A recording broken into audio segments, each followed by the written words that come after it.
Sa mga nakapanood ng game, alam nyo na to malamang. Pero dito sa second quarter, kapansin-pansin na habang nagsisolo si Lebron dito sa may ibabaw, ito si Steph pwede naman mag-offer ng pick. Yan kasi yung topic nga natin ngayon.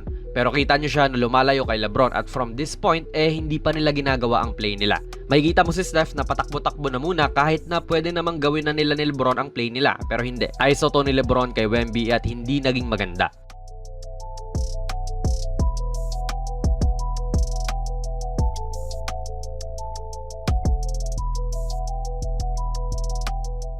And key rin po ito sa atake ng USA. Si Lebron going absolutely downhill ng walang play-play. Medyo fast-paced din kasi ang USA this game, lalong-lalo na noong first half. Napaka-solid pa rin ni Lebron.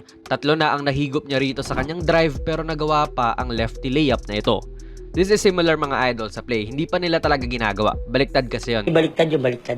Baliktad. Ngayon, Lebron screen at Curry ang ball handler. Kita nyo mga idol kung gaano talaga nagiging magnet si Steph sa depensa ng kalaban. Hinabol siya malamang ng tao niya. Si Yabusele, tumapat dyan ng bahagya. May another screen si AD at si Wemby na magnet niya rin. Walang shoot si Steph sa clip na ito pero yan din po ang reason mga idol kung bakit GOAT shooter ang isang Steph Curry.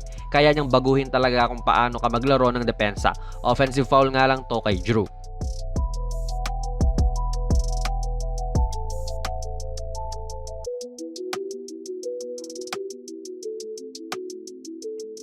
Nga pala mga idol, ang video na ito ay sponsored ng 1xBet, ang isa sa mga trusted betting sites dito sa Pinas at sa ibang bansa. Kung gusto nyo mag-register click nyo lang po ang link sa ating pinned comment sa baba at ganoon din sa ating description box. I-type nyo na rin ang ating promo code na JonasPB at maaari kang makakuha ng up to 12,000 pesos na bonus points sa inyong unang deposit. Maaari kang mag-bet sa mga sporting events like NBA, UFC, Wimbledon at marami pa pong ibang sports. Siguraduhin lang syempre na maging responsable sa inyong pag-bet. Now ito na, third quarter this game mga idol, yung first time na nakita kong ginawa nila to. Ang inverted pick and roll mga idol. Nabanggit na natin to sa ating mga dating videos lalong-lalo na kapag Lakers po ang pinag-uusapan natin. Pero sa Team USA ang tawag nila sa play na ito ay too small. Nagawan pa nga ito ng article sa The Athletic So para sa hindi po nakakaalam, itong inverted pick and roll or yung too small play nga po ng USA ay simpleng pag-screen lang ni Steph dito kay Lebron sa ibabaw. Usually kasi yung bigger player ang screener, pero dito yung smaller player ang nagsiscreen, kaya inverted o sa Tagalog, baliktad. Baliktad yung baliktad. Baliktad. Yun lang talaga yun. Kaya siya masasabi mong unstoppable ang play dahil mahusay nga po si Lebron sa pagbasa ng mga galawan ng kalaban. He can attack kung nanaisin niya tapos sasabayan mo pa yan ng movement ni Steph papunta sa posibleng open shot niya. Dito talaga ma-unlock ang tambalang Steph at Lebron and kaya rin too small ang tawag mga idol kasi ang nangyayari ay nagiging too small ang napapatapat kay Lebron. Tulad nga rito kay Albisi na talagang nag-hedge kay Lebron para hindi siya atakihin. So kung binuhay lang po ni Lebron ang kanyang dribble dito, edi kayang-kaya niyang ibuli tong 5'10 na si Albisi, papasok at wala siyang magagawa ron. Problema na in itself sa depensa yan, sabay another problema pa kung ikaw si Yabusele, ano bang dapat mong gawin dyan? Dumikit lang kay Lebron kasi nga smaller player yung nasa kanya ngayon at tao mo naman kasi talaga si Lebron o mag-switch kay Steph na ngayon may distansya ka na. Risk mo na rin yun kung mabibigyan siya ng pasa dyan, sabay ititira niya. Matik yun, pwede kang paliparin sa pamamagitan ng fake or pwedeng straight up tumira na nga lang po si Steph.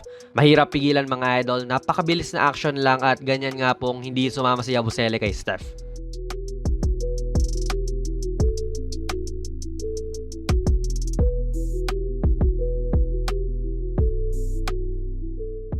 So importante rin mga idol na mangyari ang switch para sa USA. Kung palaparan nga lang kasi ng katawan, kayang-kaya tumapat o baka nga lamang pa si Yabusele dyan kay Lebron. Lapad ng katawan mga idol kaya nung nireject ni Lebron ang screen ni Curry, solid na pinangsalo ni Yabu yung dibdib niya at nadepensahan niya to ng maayos.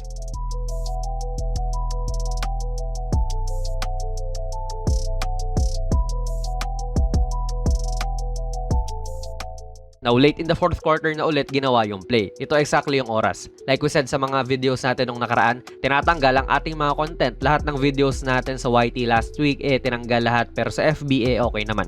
Kaya ayan po yung score, pati oras. Baka ngayon maiwasan natin. And heto si Lebron at Steph. Okay na adjustment din po ito sa France dahil tignan nyo ang nag-switch kay Lebron, si Nicolas Batum. So mas magma-match up naman to ng maayos kay Lebron kaysa doon kay Albisi kanina. Ang problema mo nga lang talaga ay si Steph na kailangan mong i-chase ngayon. Tignan nyo si Yabusele. Hindi naman gaano lumuyo kay Steph mga idol pero habol kaagad si Yabu dyan, sabay iwan sa isang peke lang niya.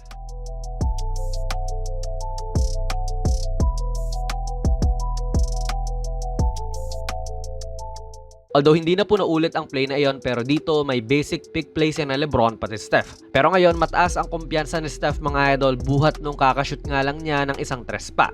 Pag talaga Curry ang katapat mo ganitong distansya lang delikado na. Halos same spot to sa tinirahan niya kanina. Ang adjustment ng France rectang switch. Si Yabusele naman ang tatapat kay Steph buhat ng screen. Di ba ito yung nahihirapan nga humabol kay Steph kanina? Kaya nagpadala na lang sila ng double team. At kita nyo, dinouble na naman muli nila si Curry nung napatapat muli si Yabu dyan sa kanya. And siguro itong si Yabusele big man instincts lang din kasi. Like may Wemby naman sila dyan na ang haba-haba at kayang mag-cover talaga ng space na malaki. Yun nga lang, nagko-close out siya rito sa labas. Kaya rin kinailangan siguro ni Yabusele na mag-rotate dito sa loob kasi butas na, libre na si AD. Kaso yun, iniwanan naman niya si Steph na ang init-init.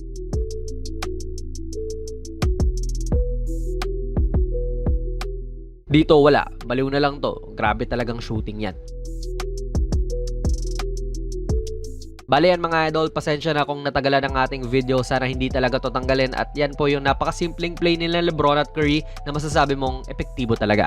2 sa 8 tres ni Steph dito nang galing at probably yan din po ang nagbigay ng kumpiyansa kay Curry para ipukol niya yung mga crazy 3-pointers niya sa dulo. Congrats USA Avengers at kayo yung nakakuha ng ginto. Congrats din po sa women's team dahil sila po ay may pang-8 gintong medalya na rin. 61-0 sila sa huli nilang 61 games at ang huli pa nilang talo ay noong 1992 pa. Hindi pa ako buhay nun. Ano po masasabi niyo sa video natin ngayon? Ilagay niyo lang po ang inyong mga komento sa ating comment section sa baba. Plug na rin natin mga idol ang ating very first merch. Ako ang nag-design nitong mala vintage na Kobe shirt. 689 lang yan.